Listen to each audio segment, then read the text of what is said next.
സ്നേഹം നിറഞ്ഞ ജനങ്ങളെ, ഞാൻ റെഡ് ലേഡി ഇനത്തിൽപ്പെട്ട പപ്പായ കൃഷി ഉണ്ടാക്കിയിട്ടുണ്ട്.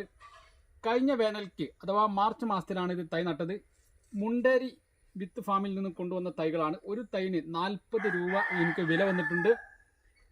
ലോകത്ത് 6 പരം പപ്പായ ഇനങ്ങളുണ്ട്. അതിൽ പ്രധാനമായതാണ് റെഡ് ലേഡി എന്ന ഇനം.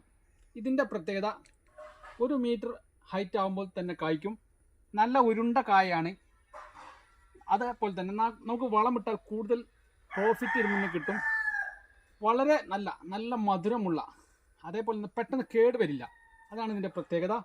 കിളി കൊത്തുകയില്ല. അത്രക്കും ഹാർഡായ തൊലിയാണ്.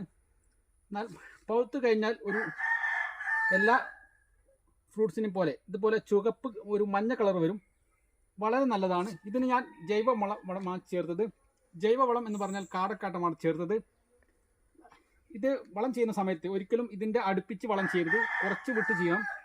ഒരു കാരണവശാലും നമുക്ക് തോല് എന്ന് ഉപയോഗിക്കാം. അത് ഒരിക്കലും ഇതിനെ ടച്ച് ചെയ്തിടരുത്. ടച്ച് ചെയ്തിട്ട് കഴിഞ്ഞാൽ ഇത് ചീഞ്ഞു പോകും. ഇതിൽ പ്രധാനമായും വരുന്ന രോഗങ്ങൾ ഇതിൻ്റെ ചീച്ചിൽ രോഗമാണ്. അത് നമുക്ക് ആഴ്ചയിൽ ഇത് ചെക്ക് ചെയ്യണം. കൂടുതൽ വർഷകാലത്താണ് ഈ ചീച്ചിൽ രോഗം വരുന്നത്. അതിന് സാഫ് എന്ന് പറയുന്ന മരുന്ന് തളിക്കണം. അത് 10 ലിറ്ററിലേക്ക് 2 ഗ്രാം മില്ലി എന്ന തോതിൽ നിങ്ങൾ അത് ഉപയോഗിച്ച് അടിക്കണം. വളരെ വിജയകരമായ നമ്മുടെ നാട്ടിൽ പരീക്ഷിക്കാവുന്ന ഒരു കൃഷിയാണ് റെഡ് ലേഡി പപ്പായ കൃഷി. ഇത് നമുക്ക് വിപണിയിൽ കൊണ്ടുകൊടുത്താൽ 30 രൂപ മാർക്കറ്റുണ്ട്. ഏത് സീസണിലും ഇത് മാർക്കറ്റാണ്. പപ്പായ എന്ന് പറയുന്നത് ഇത് നമ്മുടെ ആന്തരിക അവയവങ്ങൾ വളരെ ക്ലിയർ ആക്കും. നമുക്ക് മുഖ സൗന്ദര്യവും മറ്റ് ശരീര സൗന്ദര്യവും വർദ്ധിപ്പിക്കാൻ ഏറ്റവും ഫലപ്രദമായ ഒരു ഫ്രൂട്ട്സാണ് പപ്പായ. ഇത് മറ്റുള്ള സംസ്ഥാനങ്ങളിൽ പപ്പായ കൃഷി ചെയ്യുന്നത് ഇതിൻ്റെ കറ ശേഖരിക്കാൻ വേണ്ടിയാണ്. ബ്ലേഡ് കൊണ്ട് ഇതിൻ്റെ ഇവിടെ ഇങ്ങനെ വരച്ചു കഴിഞ്ഞാൽ കറ ഇങ്ങനെ നല്ലവണ്ണം ഒലിക്കും. എന്നിട്ട് ഈ കറ ശേഖരിച്ച് വെക്കുക. ഇങ്ങനെ ഈ കറ ശേഖരിച്ച് വെച്ചിട്ട് നമുക്ക് ഉണക്കിക്കഴിഞ്ഞാൽ നല്ല വില കിട്ടും. ഇത് മുഖ സൗന്ദര്യത്തിന് പറ്റിയ ഒരു സംഗതിയാണ്. ഇത് ഉണക്കിക്കഴിഞ്ഞാൽ ഒരു വെള്ള പൗഡറായി വരും. ഈ വെള്ള പൗഡർ ഡയറക്റ്റായിട്ട് മുഖത്ത് തേച്ച് കഴിഞ്ഞാൽ മുഖം നല്ല വെളുക്കും. ഇതാണ് ഇതിൻ്റെ കാര്യങ്ങൾ. അതുകൊണ്ട് ഇത് നമുക്ക് ഇതിൻ്റെ ഉള്ളിൽ നമുക്ക് എങ്ങനെ നോക്കാം. ഇത് പഴുത്ത് ഫലപ്രദമായി നല്ല പഴുത്തിട്ടുണ്ട്. ഇത് ഇവിടെ ചെറിയൊരു കിളി കൊത്തിയിട്ടുണ്ട്. നമുക്ക് ഇതിൻ്റെ ഉള്ളിൽ നമുക്കൊന്ന് ചെക്ക് ചെയ്ത് നോക്കാം.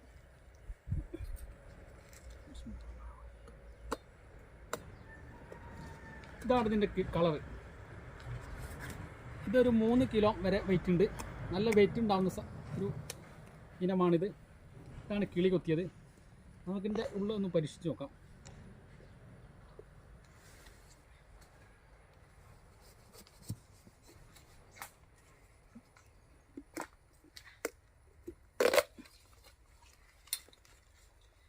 ഇതാണ് നല്ല ഭംഗിയുള്ള നല്ല മൃദുലമായ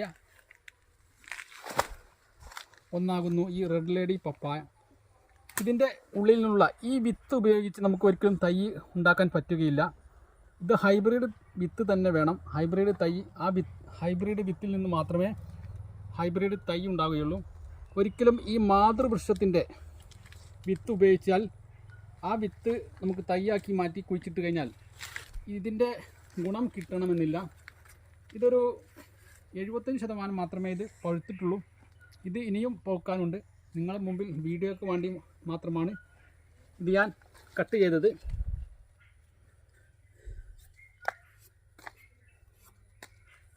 വളരെ സോഫ്റ്റായ നല്ല ഒരു പഴമാണ്.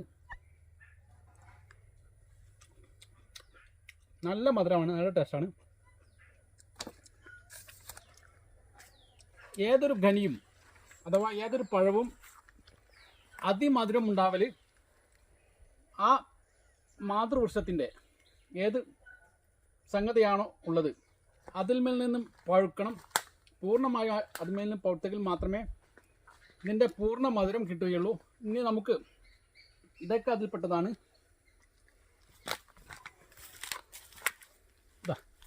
ഇതൊക്കെ അതിൽപ്പെട്ടതാണ്. നിങ്ങൾക്ക് കണ്ട് മനസ്സിലാക്കാം.